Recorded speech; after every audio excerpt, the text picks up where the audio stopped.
Oh, oh, oh, oh. Josh Herrin, you are so lucky. You have no idea how lucky you are because you were going to be going down. Let me tell you something. You know what I did today? I test drove a Panigale V2. Yeah, a little tricked out too. And you know what else I found out today when I was test driving? Is that the cutoff age for Moto America is 55 years old. It's 18 to 55. And I am 56, which means, Josh, you are very lucky because now you don't have to compete with me. Anyway, I took a look at the V2 today. Just did a quick ride with it, went over some specs. I think everyone is pretty much familiar with the V2, but now it's going to be making a little more in the news, I guess, coming up with next year's Moto America. And I just wanted to test it out and see how it was. And I rode it after I test drove the Super Sport, the 950 Super Sport. And so after driving that 2022 950 Super Sport and then hopping on to the Panigale V2, they're night and day. They really are night and day, even though they're very closely related. All right, let's talk about it. Well, look at what we got ourselves here. Yeehaw! Yeah, I don't talk like that. Well, I guess I could, since I just did. Hey, Rainbow here. Guess what I'm looking at? I was going to call this the Ducati Panigale V2. Now, this is a 2021 model, and it's used, but it's tricked out, and it is still pretty darn new. I'm going to start calling this the Ducati Josh Herrin model. Maybe someday he'll have his own. Anyway, this is the bike that Josh Herrin is going to use in Moto America, and let's talk about it a little bit. So although this has a 955cc engine, which is really the same as the Super Sport, the performance of this bike and of this engine is completely different. Here we are looking at about 155 horsepower at the crank, and that's at 10,750 RPM.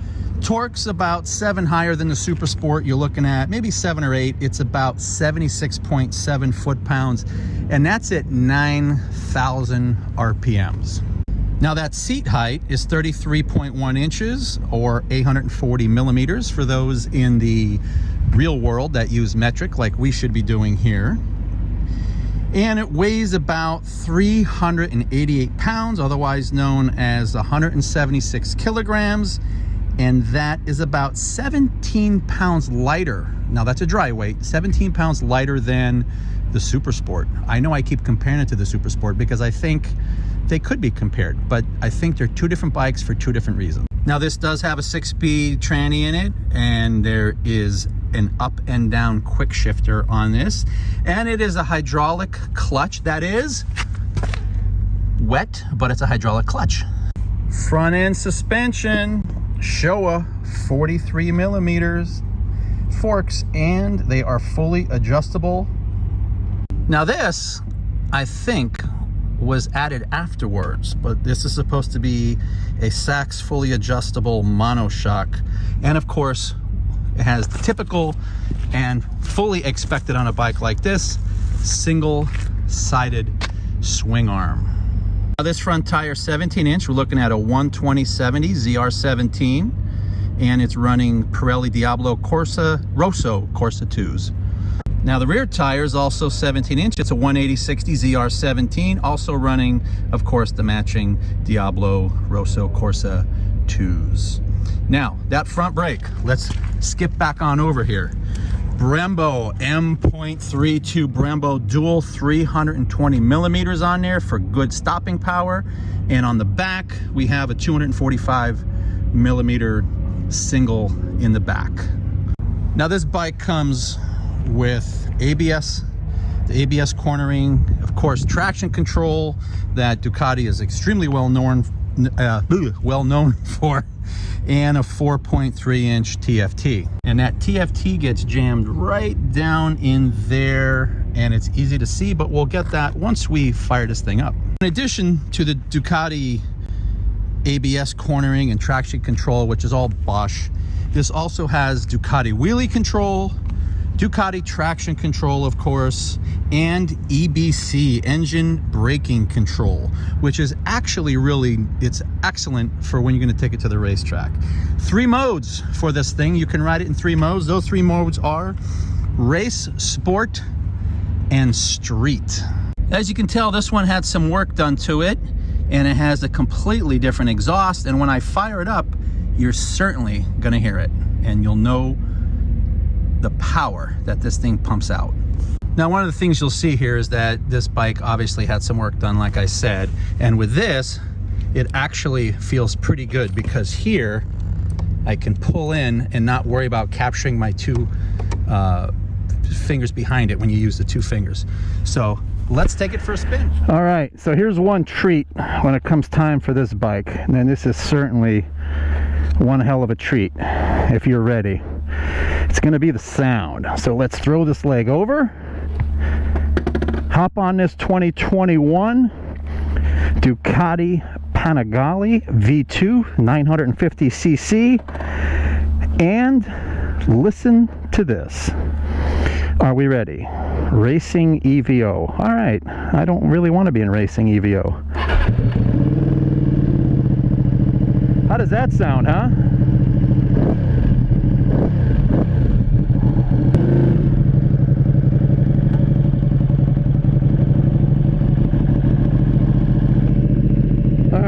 So the ergonomics of this bike, now I can definitely feel some weight on my hands, unlike the Super Sport. The position is certainly more aggressive. The controls are slightly further back, but they still feel good. I think you're going to have to make some adjustments if you are a taller rider, just like the Super Sport. But overall,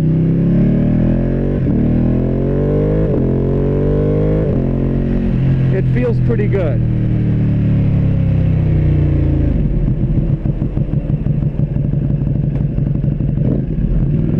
Now, as far as wind protection, I need to be down like this to really feel it, but it's going to take a lot of it off your body and just put it onto your helmet, which is okay. It's a sport bike. I don't know what else you would expect from this. I will tell you that I am currently in race mode. And the reason why I'm in race mode is because I can't figure out how the hell to change modes with this bike. It is not as easy as the Multistrada. I don't know why. I can get there, but it's just not changing it for me. So it's going to stay in race mode. And we'll see what the engine braking feels like shortly.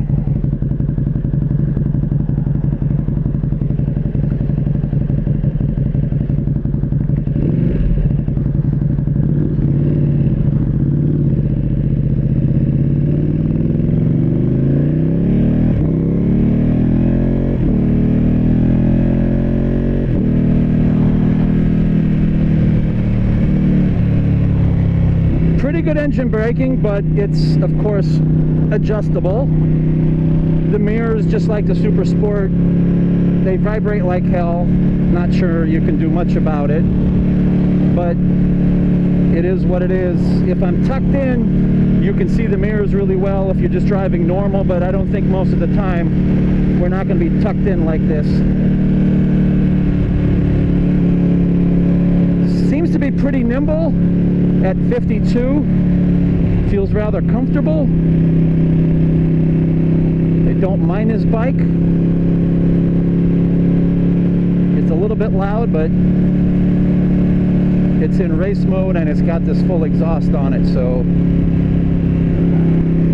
I don't know what else to expect. Honestly, I felt as though that new 2022 Super Sport may have been just a little bit more agile, maybe a little bit more nimble. It could be me.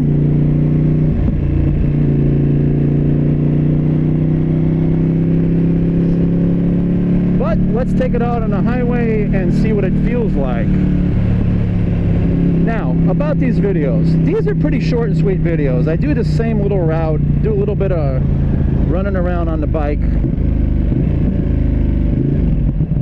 And kind of just get a feel for it. Everyone around here, you all know your specs on your bikes. Okay? To me, it's more of the feel of the bike. And this bike, I gotta tell you, it feels pretty good. I have no complaints. I'm not, really into sport bikes anymore. This really isn't my thing. I don't like leaning over so far. I don't like the position, but this doesn't feel too bad. Now, could I see myself doing long trips with this bike? Yeah, probably not. Could I see me going to the track with this bike? Absolutely, because it feels pretty darn good. Don't know why it's not feeling as nimble as the Super Sport, and this is lighter, but it could be in the engine braking. I don't know what's making it feel different, but for some reason, to me, it definitely feels a little bit different than the Super Sport. Super Sport is more for longer rides, a little more ergonomic. I have a thing for that Super Sport. Same engine, but this one, we're looking at around 40 more horsepower for a bike that weighs almost 20 pounds less. And this one has had some mods to it, so it probably weighs even less. And away we go. Looking good. Is he gonna stop? I hope so.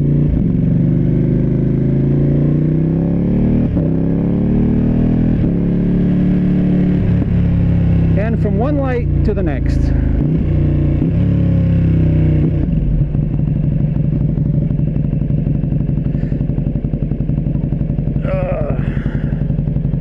No complaints about the brakes.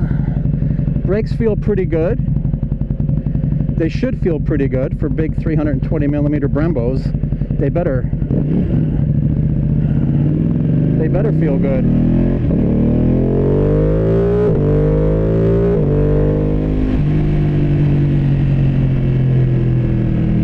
See if I can catch this light, get her up on the highway.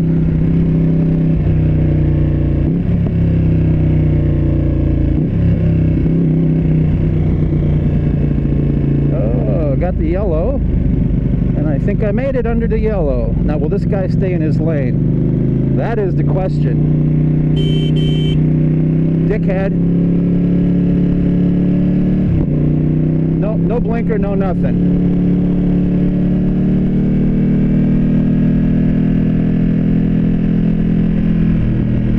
I can already feel the heat building up on this bike for sure.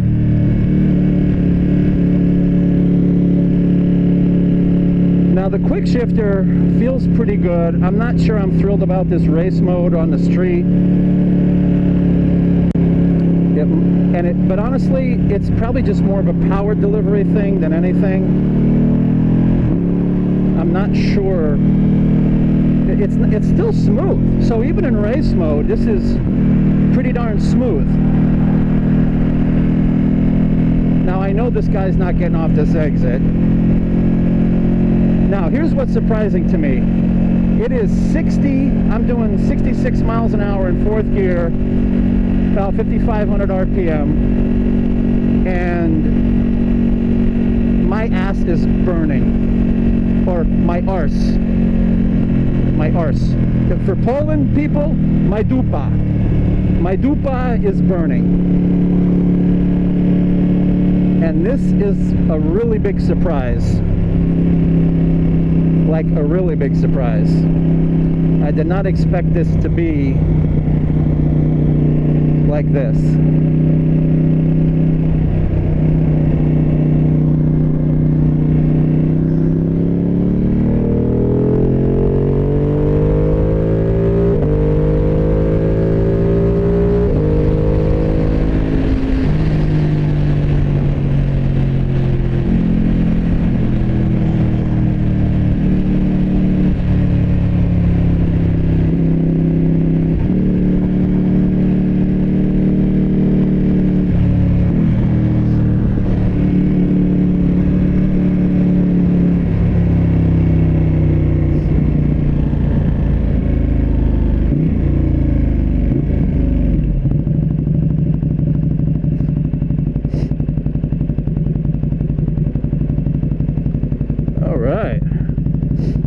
as you can see,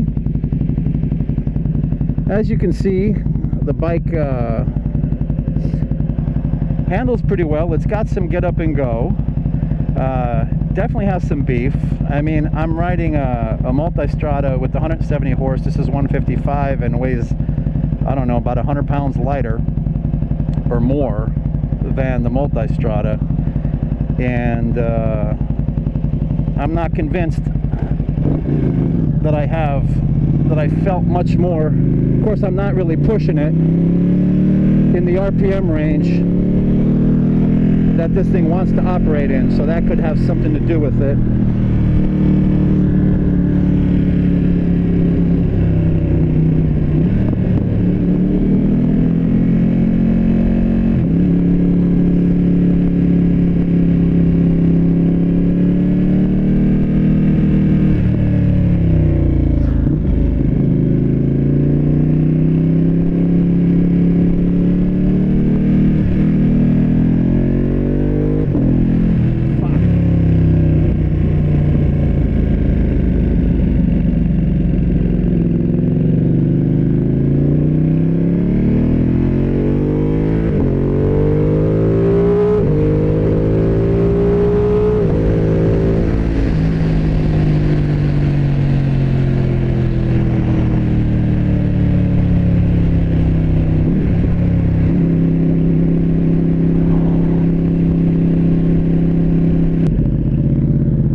See what this feels like on the tracks.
Well, so what did I think? I think it's a really darn good bike, and I think it's a great bike for the track. I also think it's a great bike for the twisties. Is it a great bike for Florida? Yeah, probably not. A lot of straightaways. You're going to be in intersections to be making your turns. Really no twisties. There's some areas that you can go out there, some nice bends and sweeping bends, but you're not going to find any twisties in Florida. But overall, it felt like a very solid bike. Unfortunately, I was unable to get it out of race mode, and I was expecting race mode to be more robust and maybe a little less smooth. But to be quite honest with you, and this is a really good thing, the bike was really smooth in race mode. So I'm pretty happy with it. I really do like the bike. And I think that this year, coming up with Josh Herrin going to be riding this bike in Moto America for 2022, I think you're going to be hearing a lot more about it. And it's going to be probably a solid performer, because this has a really good electronics package in it. And everything is adjustable, and I love the fact that even the engine braking is adjustable.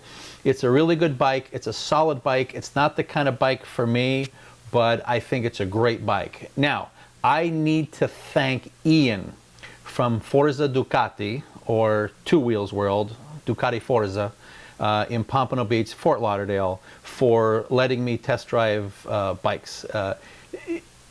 This isn't a commercial for them, but honestly, if it wasn't for Two Wheels World and, you know, Ian, the salesman that's there, super cool, super chill guy, I wouldn't have the opportunity to be riding all these bikes and test driving them, especially while mine's still in the shop because I got hit. Anyway, like and subscribe. This is Rainbow. Have a good day, and thanks for coming here. Bye-bye.